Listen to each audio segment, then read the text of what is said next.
opportunities, so his arms and legs a factor. I want you to take note of that left guard, or left tackle, I should say, too. Graham Barton out of this game. He might be Duke's best offensive lineman in the first play. They're getting aggressive, too. Ohio State wide receiving duo of Marvin Harrison and Emeka Buka. Leonard hit as he throws, and he was almost wearing that 56. You have to say, wait, he's a defensive lineman, not a linebacker. They go empty. Jalen Calhoun moves to the slot. Leonard finds it. Riley Leonard right on the money. Wearing that 56. You have to say, wait, he's a defensive lineman, not a linebacker. They go empty. Jalen Calhoun moves to the slot. Leonard finds it. Riley Leonard right on the money. It's been middle of the road converting on third down. And after those big plays, they need 10 here. Close to an offside call. Leonard throwing toward the end zone and through the hands of Jordan Moore. And getting a lot of different looks. Look at these mug backers right now, walked up, trying to create confusion on third down. And back out. If Leonard diagnoses correctly, he does. He finds his man, and Duke has a first down. And getting a lot of different looks. Look at these mug backers right now, walked up, trying to create confusion on third down. And back out. If Leonard diagnoses correctly, he does. He finds his man, and Duke has a first down. Time, top 6 in the country. If they can get some heat on Leonard here. Leonard trying to get away. Riley breaks a tackle, but he barely gets back to the line of scrimmage. And he's knocked down right at the 20 as the Notre Dame defense is stiffened. They showed man-to-man. It looks like, okay, we got one-on-one out here. That's pre-snap. Now watch post-snap. Now he's going to go out here and try to take any threat away. I think they confused Riley Leonard. I think he's anticipating a knock off Notre Dame. You can't give up plays like that. He's got to get his guys locked in.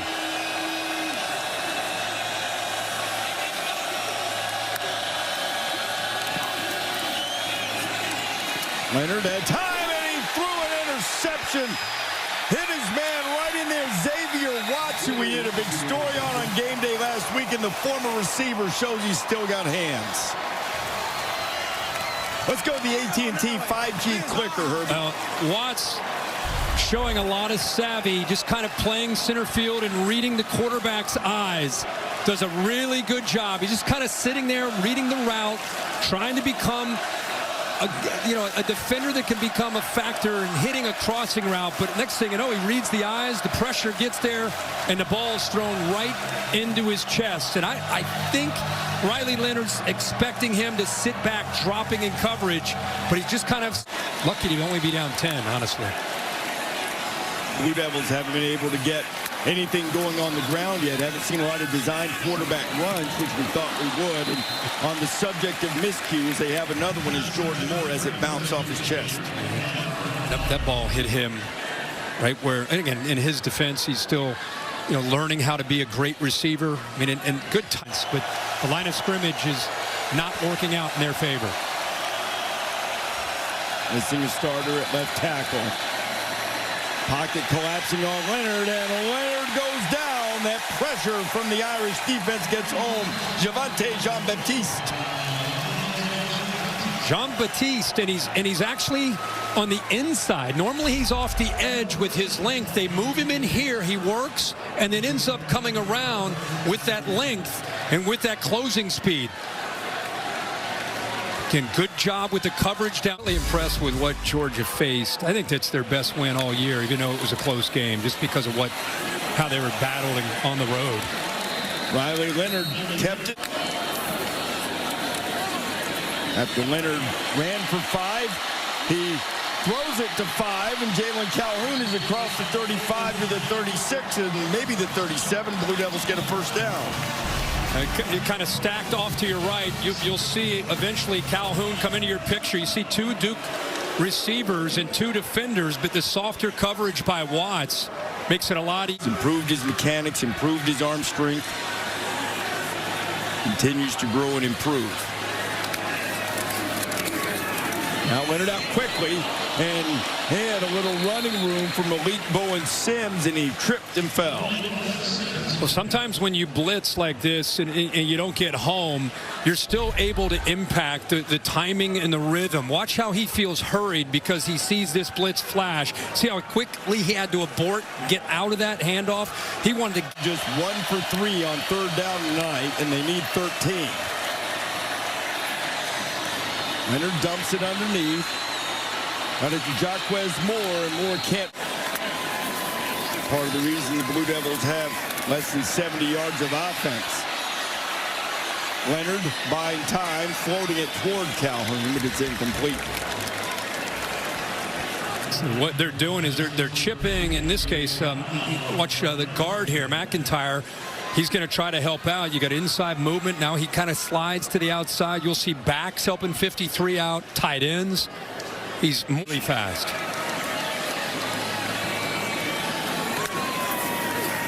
Now Leonard, and that looks bizarre. That looks a lot like the Clemson. Another 3rd down here. Flag flies. Leonard under heat. Leonard swarmed under by the Irish defense. Yeah, they're dialing up the heat, getting after him. Offside. Defense. Number 12. 5-yard penalty. 3rd down. Reese, I was going to say, I think Patello may have lined up offsides. I don't think he jumped. He was down at the offense's right, down at the bottom of our screen. I don't know if his, you just see him right here, trying to get in that sprinter stance, but leaning across the line of scrimmage. So lining up offsides, 30 yards. So Duke another chance on 3rd down. Leonard buying time, and Riley Leonard. You know, Craig, there's some similarities with Daniel Jones and Riley Leonard. Jones was a terrific basketball player in high school. Many thought Riley Leonard would end up playing college basketball instead because of athleticism. with this offensive line tonight against the talented front from Notre Dame. Leonard designed quarterback run, and Riley gets it across the 40 to the 41. It'll be a 1st down. That time, Kevin Johns went to almost that quad look with all the receivers here. What that does is look at all the Notre Dame defenders over there. So now you've got numbers the right way at the line of scrimmage, and now you get him involved in dropping shoulder pressure and coming after him, disguising pressure. Just over a minute to go. Duke can pick up this 1st down. They might really pick up the pace. They can, and they do. Samir Hagans has the catch. Clock will stop inside 2 minutes and a half for the 1st down. You get some drops by this Notre Dame defense, so now you've got some openings underneath. Good job of climbing in the pocket that time by Riley Leonard to be able to locate his receiver. Quarterback draw. Leonard is loose. Can he make a man miss? No, he'll step out of bounds at the 22, and Duke is threatening. When you blitz and you play man, you've got to be accountable for an athletic quarterback, and there's nobody left in the middle. What you love is Riley Leonard did not hesitate. He saw man-to-man because of that 6-10 nothing. If you get a touchdown here and you're a Duke fan, wow, that would be huge. After this half, you bet. Leonard, right on the money, all the way down to the 10. It'll be another 1st down. With great players like Booger McFarland and being one of the best defenses in the country, just a lot of new faces on the back end that teams have been able to exploit. So Duke's top receiver, Jalen Calhoun, walking off the field, and he's not in the lineup on this 1st and 10 play. Final minute to go from the 11. Riley Leonard. Involved in the run game, you're going to have to try to count on your receivers getting a one-on-one opportunity. Who can beat these DBs and get separation? Hagan's in motion. Now on 3rd down. Oh, Riley let go of the football. Let's see who comes up with it. I think Duke may have gotten it back.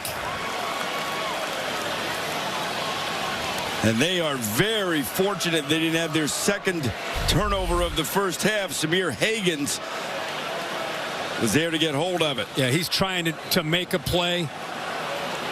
And it looked like, yeah, as he set up a lot of activity off that left side. Protecting Leonard's blind side. Leonard will throw, and it's deflected immediately and almost intercepted by Zig. Knock balls away. Tonight he's been more of an enforcer against a run. That time reminding what he can do as a pass rusher. He had a career-high 8 tackles against the Buckeyes last week, and he's been all over the place tonight. Leonard trying to find some room, and Leofow chases him out of bounds. This offense has been going every yard counts. Give credit to that Notre Dame defense, too. Pressure coming. Leonard takes a hit and gets rid of it, and it'll be 4th down. Maris Leofow, who just made the previous tackle, applied the heat. Well, they showed pressure in the middle and then dropped, and then the pressure ends up actually coming from the left side. A little fake move to the outside. They brought some purpose on 3rd and short. Leonard, the most reliable receiver they have is Jalen Calhoun, and he wanted to take off before he caught it. Yeah, he's just looking around. He is very reliable, works very hard. Watch this. He's got a nice soft space zone. Ball's put right on him, and he just looked over his left shoulder. The younger brother of Alex Honeybrook, the former Wisconsin and Florida State quarterback. Now 1st and 10 inside the 30. Leonard on the wheel, and he overshoots his tight end. Nicky Dalmolin was the intended receiver. Good coverage there. Tight coverage by Xavier Watts. You know, you start getting that running game going. That's what we're used to seeing with Riley Leonard and Duke's offense is they run the ball, and it sets up their play action. Look at that, stride for stride. Right in the game. See what they've done on 4th down this year.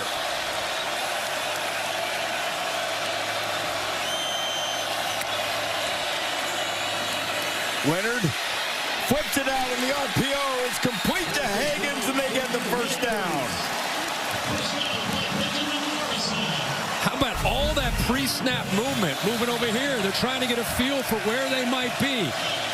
What are they going? How are they going to respond? He gets the lead back, man-to-man. Good inside move there on the slot by Higgins. Gets the separation.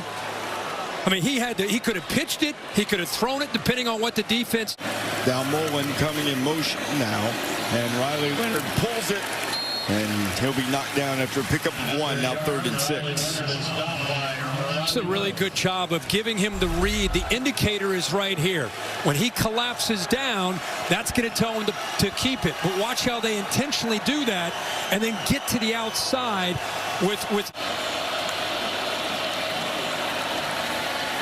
Leonard down the middle, fires into traffic. He was looking for Higgins. It's incomplete. Angle from where the official was, but that's the right call. Built by guy Mike Black. Noted kicking experts, not sure he agrees. Not because of the rule, obviously. He thinks it was inside it when it went out of bounds. It did ball for Riley Leonard. The Duke go to the air here. Pressure coming. They pick it up well, and Leonard completes it. He's got Jordan Moore across the 50 and just into Notre Dame territory. Well, first it starts with the protection. Blitzing right through here. Watch the back do a nice job of picking this up by Waters. Without those backers there, he's able to wait, find that throwing lane, even with that drop there from the defense. Now Leonard down the sideline. Leonard's got great wheels. Riley Leonard inside the 20. Well, this is a design run again. Watch the lineman pulling around and leading him. Flash it to the jet sweep and then get to the edge. Very close to a hold by 63 Monk, but they got away with it. And when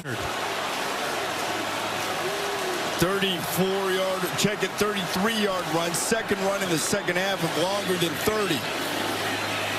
Leonard going to try it. But they're doing that intentionally where you can get the inside, push to the outside with Mills. You set the edge, even though you get him a read key where he's going to keep the football. Nice job. A little fooling Riley Leonard in this Duke offense a couple times on that zone read. And second down and 9. His eyes lit up. He saw that the end man collapse. And he thought, oh, I'm going to get to the edge again. But Well, they're going to watch that last play and see if there was targeting.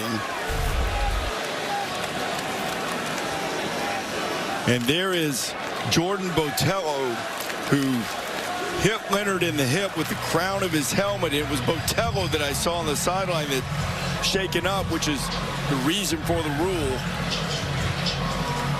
Let's bring Bill in. Bill, what do you think? Bill, what do you see here? Obviously lowers his helmet. And the crown of the helmet rule, that applies from your head to your toes. The person being hit gets that protection all the way through. So he does lower the crown of the helmet, comes in with forcible contact right into the hip.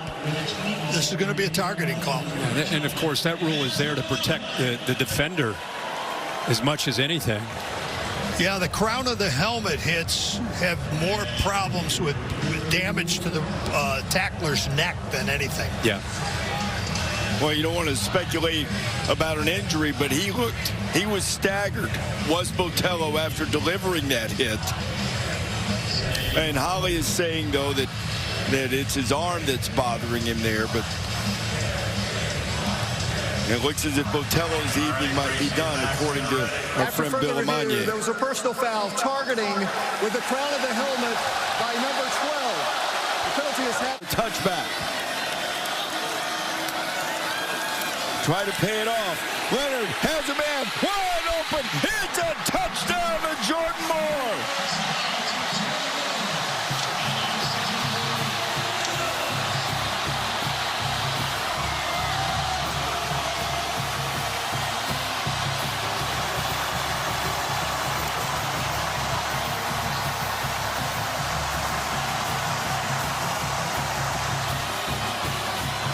Give Kevin Johns a lot of credit, the play caller. And they need to make them the most. Now Riley Leonard pulls it and keeps it, and this time he does not fool the Irish. Pressure coming from Leonard. Might almost a face mask as Leonard squirted through there and got fairly close to the first down, but they're going to say, I believe he was marked down at about the 47. Again, Leofau had the penetration. Boy, he timed that up perfectly, or that blitz. He shot through the gap, and it looked like he had a chance to bring Riley Leonard down way back in the backfield. There's that blitz. Shoots the gap. Bang, bring him down right there. So picks up. Here we go. Moore is the running back. Heat coming. Leonard escapes. He's got some room. Leonard has the first down inside the 40.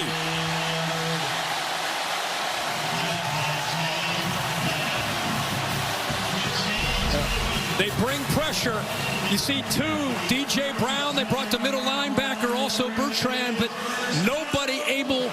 Get off the field and get their offense another chance. Leonard. That was a run all the way, and Riley gets it down to the 31-yard line. He'll make a read and get a good throw out.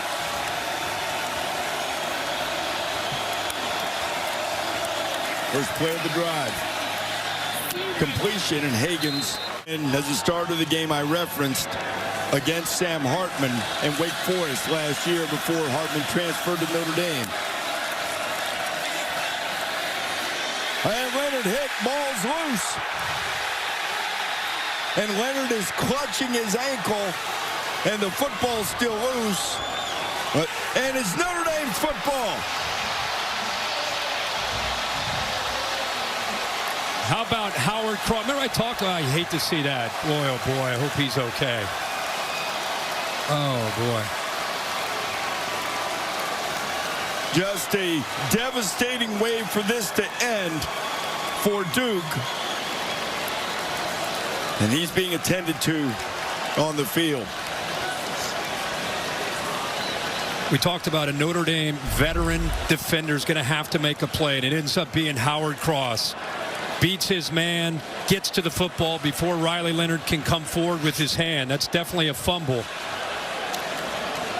And his ankle twisted in terrible looking fashion as Cross was making that play.